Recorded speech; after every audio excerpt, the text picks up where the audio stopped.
Welcome, everyone. My guest today is Managing Editor James Kleimann to talk about who's winning the purchase market this year and how homebuilders fit into the mix. First, here's a word from our sponsor.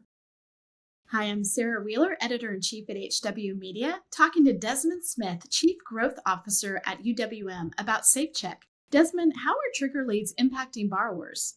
Yes. Hi, Sarah. How are you? So trigger leads have become a very big issue through many industries, not just mortgages, but specifically to mortgages. What we've seen happen is a loan officer or a broker will pull credit, and sometime within minutes, but definitely within the hour, we've had consumers receive upwards of 40 calls. Within a day or two, they may receive hundreds of calls. So that's the reason that UWM created SafeCheck to protect borrowers. Thanks, Desmond. And listeners, you can find out more about SafeCheck at uwm.com. James, welcome back to the podcast. Hey, good to be back, Sarah. Great to have you back. We are right in the thick of earnings season. We have so much going on. I would like to start with the Data Digest story that you wrote this week, which really looked at who had won market share over the last year, especially in the first quarter of 2023, and what that looked like, because I thought that was super interesting. We wrote a story in 2021, 2022, talking about who's going to win the purchase market, and then to see kind of what some of those outcomes really were, I think is really interesting. So let's start there. Yeah, so what we wanted to do, as you mentioned, is really assess what's happened since the Fed really started hiking the interest rates. Now, they had warned for several months prior to the actual first hike, which was in March, middle of March in 2022. And so the market, by that point, had kind of baked in some expectation that rates were going to climb, that inflation was going to be a major priority for the administration and also for the federal policymakers. And, obviously it's been, about, 20 months, give or take, 20 something months. And so we wanted to see who was best prepared, or who we thought at the time would be best prepared to operate in what we call a purchase market, right? When there are very few refi opportunities, when you really need to have kind of a ground game, as they say in politics, right? Knocking on doors, making sure that real estate agents, financial advisors, other really solid sources of leads know who you are and know you can execute on the loan. And that's a very different business than running kind of a refi focused operation, which is, a lot of making sure that the leads that you do have, whether they're in your own system from prior clients or you're buying leads, that you have more of like an efficient model, just in terms of providing somebody a good financial deal. It's a little bit different than having the trust, the confidence, the personal relationship with, another third party, in most cases, a real estate agent. So at the time, we took a look at, okay, we're in the first quarter of 2022. The Fed has just hiked the rates.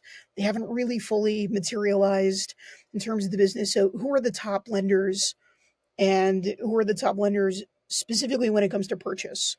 And how did they do from that period to basically now, right? So the end of the first quarter in 2023. And at the time, a little more than a year ago, UWM and PennyMac were the largest, purchase market lenders in America. And they go about it in very different ways. Although PennyMac does have a wholesale operation, they do have, some other operating efficiencies in different channels. Primarily speaking, they operate in the correspondent channel, and they buy loans through other lenders. And then, in a lot of cases, it's really because they want to buttress their servicing strength. But they're not going out there specifically and talking to real estate agents. They're not doing kind of that business. UWM, they operate 100% through brokers. That is all they do.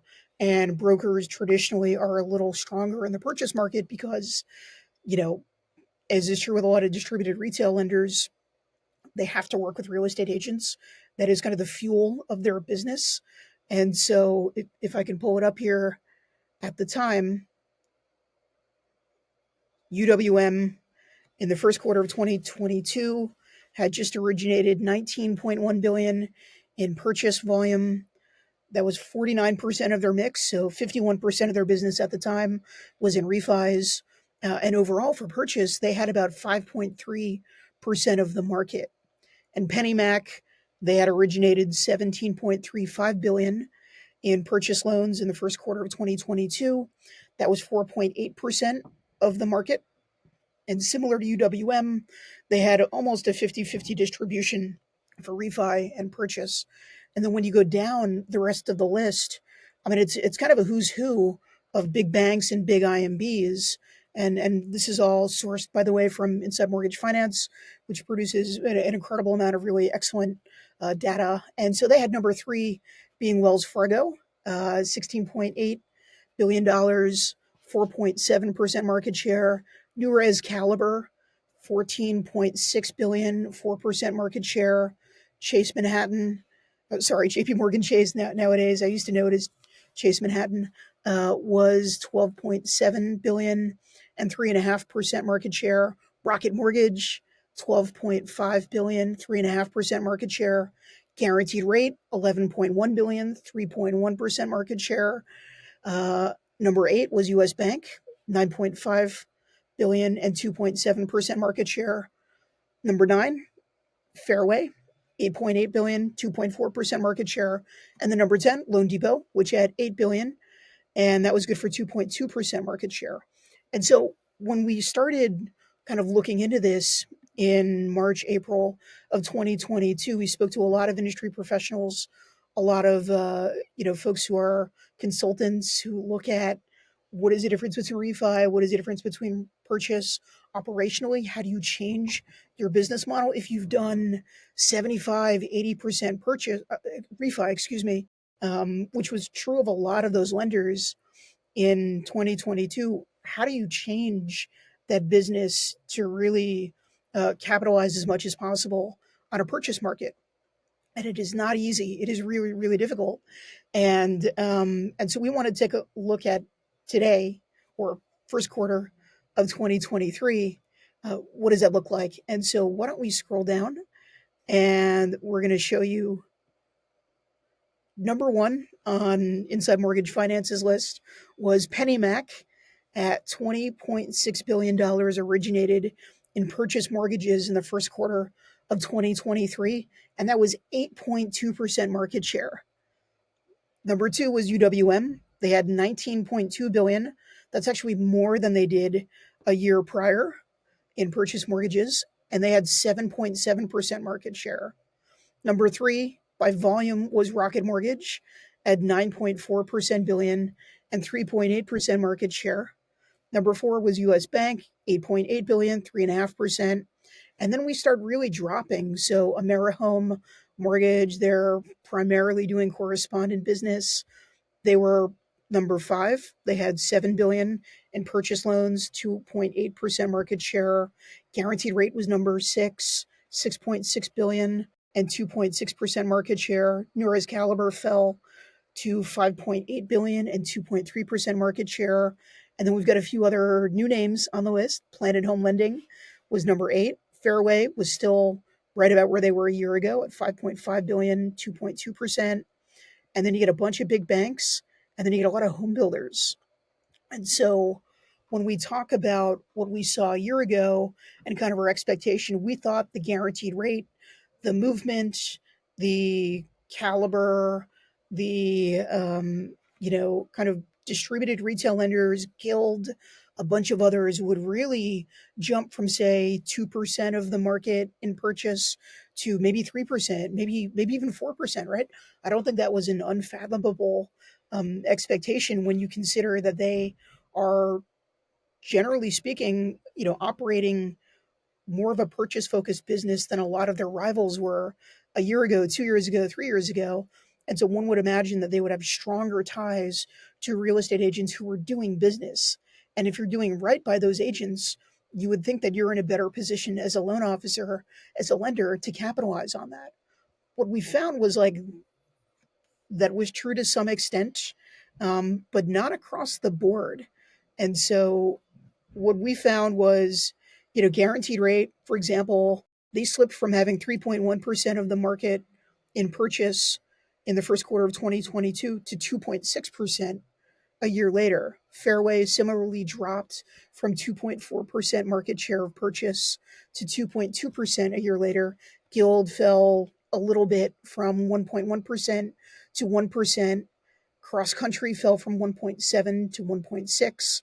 And really, only of that group did Movement Mortgage increase their share, and they went to 1.6% from 1.4% a year earlier.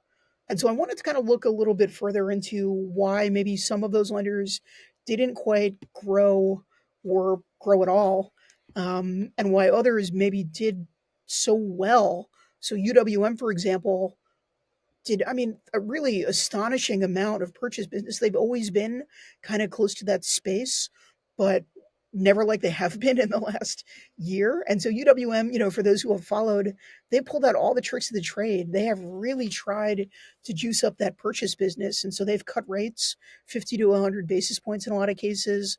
They've given their broker LOs the option to cut, even further on certain deals. They've given them a share and said, hey, like, here's X amount of bips, and you use that how you see fit, right? They've also really just gone very hard at trying to knock out some of their rivals in the wholesale channel. And so they grew in the wholesale channel from about a third to more than half, around that period, right? And so UWM probably lost money, on kind of a rate basis, right? If you're giving out 100 basis point discounts, like, that's going to affect your bottom line, right? But they're gaining so much more in market share because they were offering a better deal than anybody else, and I know Matt Ishbia, the president and CEO UWM, he doesn't think that what PennyMac even does is similar at all. So he doesn't count PennyMac as like the rightful number one in purchase, for what it's worth. I mean, they're obviously different businesses. PennyMac, I imagine, would feel differently. But those are the two that gain the most market share of anybody by far. And PennyMac benefited significantly from the banks, exiting that correspondent space, and from a lot of the smaller banks not having, the scale to do a lot of lending that maybe, others would have expected. So I think that explains the top two. It doesn't explain some of the others, and we'll get to a little bit more of that in a bit. I do think it's really interesting. I mean, when you look at 2022, the fact that on that list, UWM had the most market share at 5.3%. You and I have talked about this before. It is just shocking. And of course, that's just the purchase loans, but it's shocking that things are so distributed, that the largest market share was 5.3. And then, of course, this year, all the way up to 8.2% PennyMac, or if you're looking at a different kind of model, UWM 7.7%. Still, like, I mean, that's not like 15% or 20%. Mortgage still remains so distributed, I think.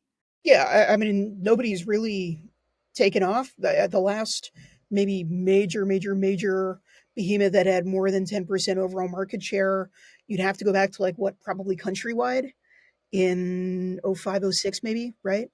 I mean, really, since then, it's been kind of a lot of companies at the 3%, 2%, 4% kind of mark.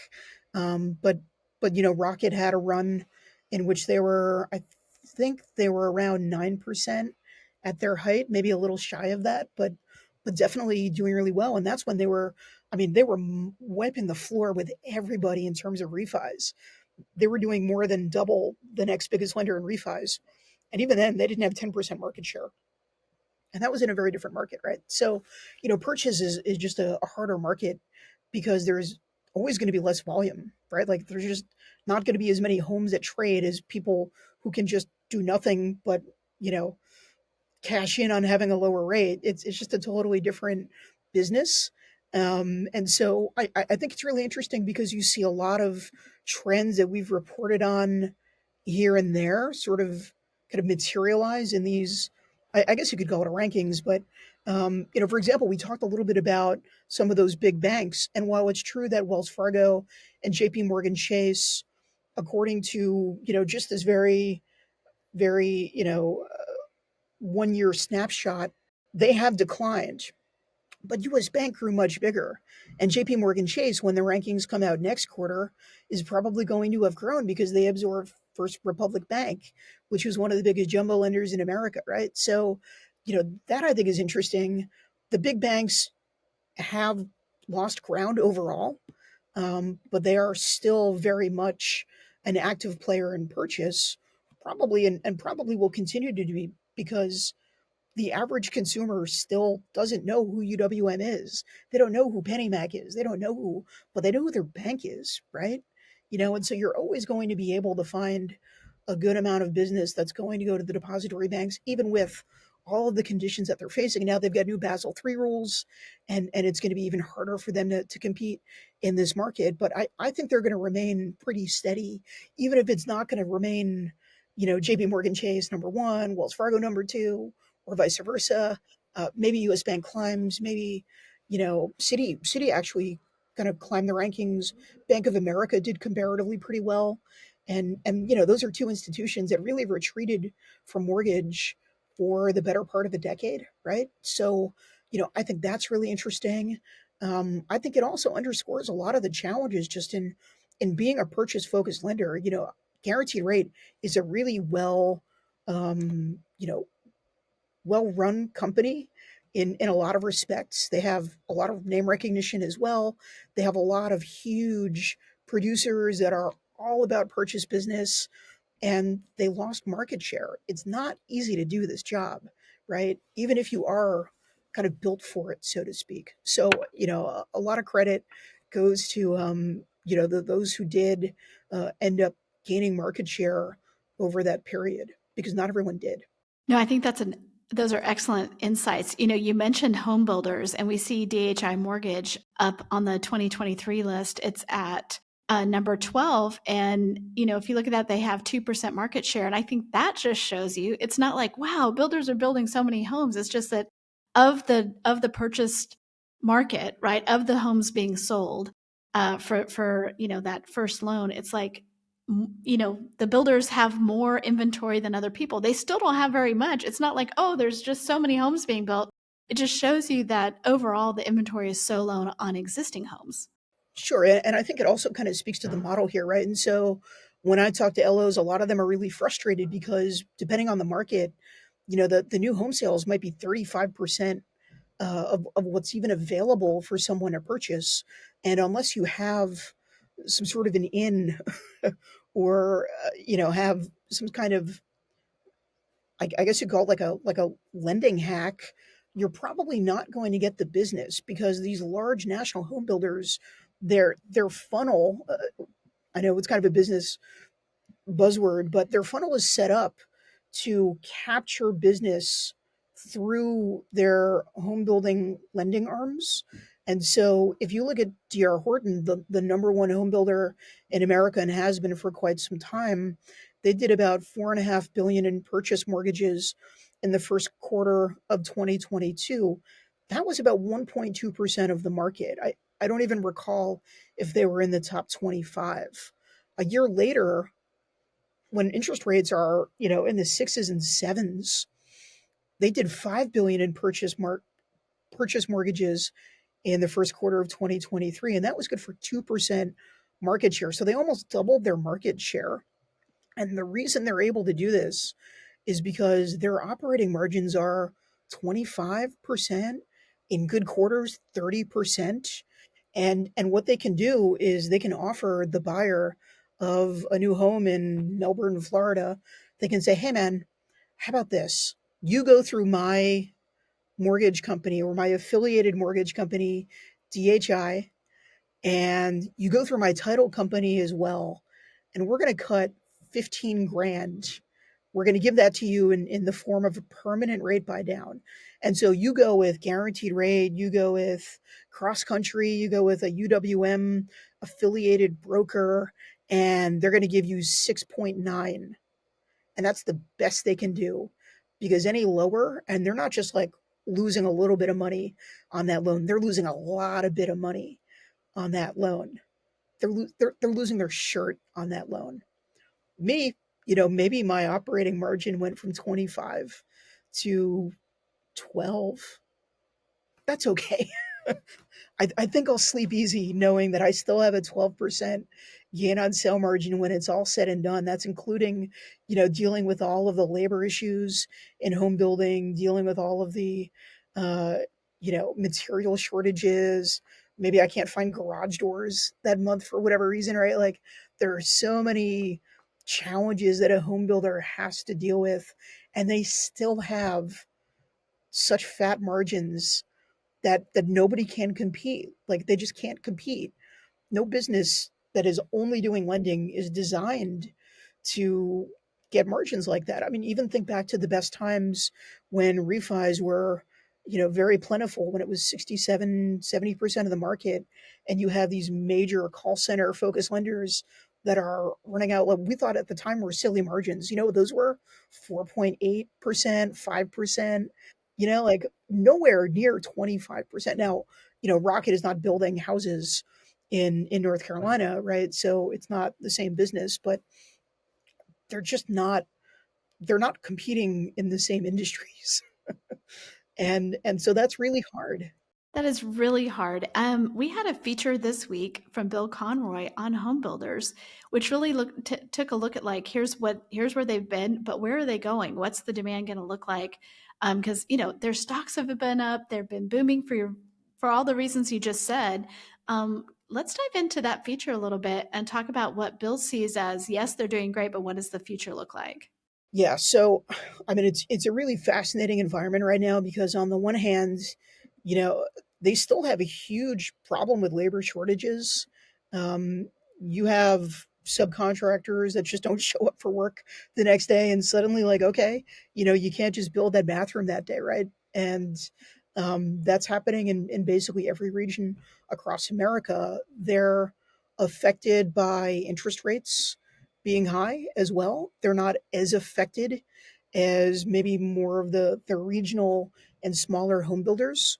So this is kind of where you get into some of the same circumstances that permit maybe the largest lenders to gain market share and some of the smaller lenders to really contract or end up having to sell their business to another mortgage lender. And that's because if you're a publicly traded national home builder, you have the leverage of just being able to amass debt that is so much cheaper if you're a mid small kind of home builder.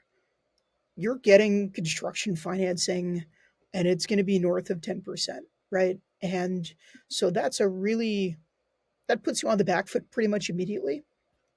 And then you also have to think about kind of the lifespan of the build, right? It doesn't start when somebody puts a shovel in the ground. It starts when they acquire the land or when they even start bidding on that land. And in a lot of cases, big home builders bought some of those tracts in Florida, in Arizona, in all corners of the Southeast. That's really the epicenter, by the way, the Southeast. And they bought that 5 years ago, 10 years ago, and they've just been sitting on it.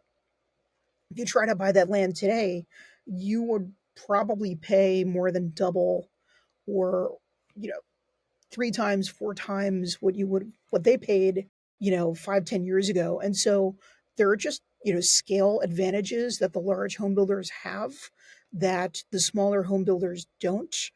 Um, but then you also have to look at their incentives, and they operate as businesses. They don't operate because they have this belief system that like we need more homes in America. I mean, they probably believe that, but their responsibility is to their shareholders. And so they're not building every single home they can right now.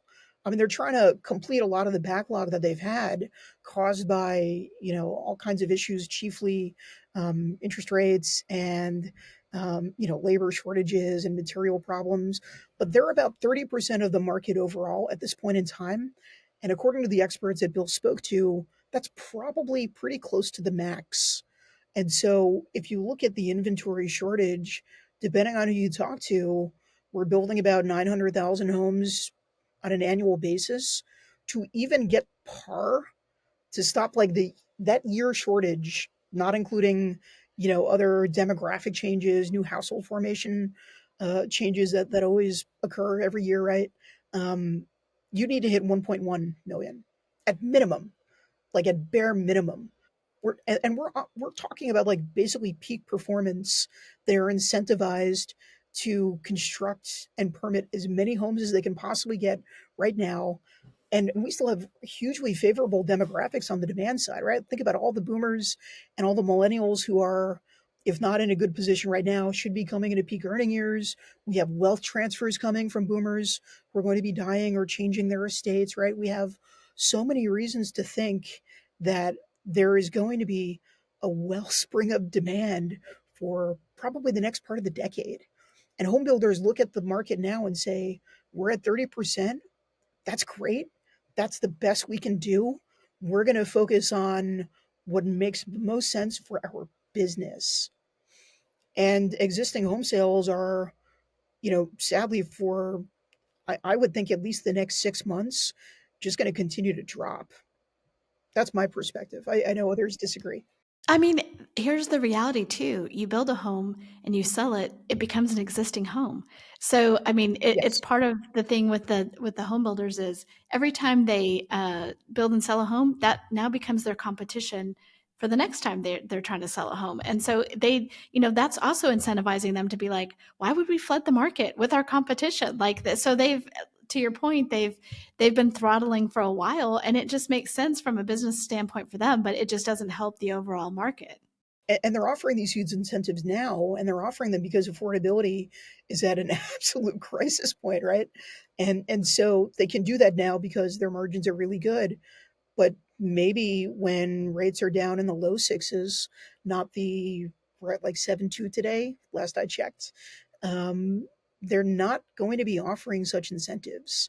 Does that mean that existing home sales are going to, increase because rates are lower? I mean, we don't really know because we haven't seen this sort of strange, like eclipse where you have seasonality questions along with rates just being totally off kilter.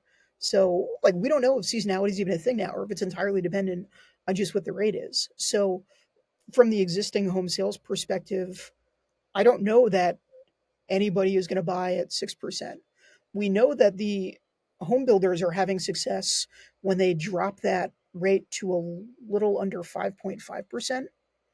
They have a really good number of buyers for each property, not as successful at 6%. Will we get to 5.5% in the next 6 months? I think it's pretty unlikely. Yeah, I do too. Unfortunately, I mean, it's so rough for our industry when you have interest rates this high. I mean, it kind of locks us in, whether you want to say that's a mortgage rate lockdown or not. Even Logan and I have a disagreement about that. But whatever you can say is that people are staying in their homes longer for a lot of reasons, and affordability is just at an all time low. It's just so rough. Yeah, and like even the boomers, who I think would have traditionally been a cohort that would be more likely to move, right? You have medical issues, you have, maybe grandkids in another area, and today we're seeing a lot less mobility than we used to. We're seeing a lot more of them saying, "This is my forever home." Whatever home they got in 2020 and 2021 or before that, that's the home they're probably going to stick around in, and so you don't see as much movement. You don't see as much liquidity in those markets, and that's the generation that has all the money. So until Right. there's a major wealth transfer, um, and there will be one, right? That is inevitable. The housing market comes in cycles. If we were talking about this era in 1972, we'd probably have a lot of the same, you know, not everyone, of course, but we'd have a lot of the same talking points. So these things come and go, and I just don't know how many of these businesses are durable enough to survive. We operate in a landscape where we've had, relatively speaking, cheap rates for a couple decades, right? Since '08, even before that, '07, so almost 20 years of, relatively speaking, pretty low rates. It is possible that that never happens again, and we'll need to see a different level of support either from the government, or wages need to change, or new household formations, right? We always get into the like, okay, where do we go from here? I love that. And James, thanks for being on. I really appreciate the reporting that you guys are doing, the features. There's so many good features this week we didn't even get to talk about. There's one on Rocket and kind of are they changing their business model, which I would encourage people to go look at. And maybe we'll have you back on to talk about that. But really appreciate like who are the winners in this market and then keeping an eye on home builders. So thank you so much. Cool. Thanks for having me.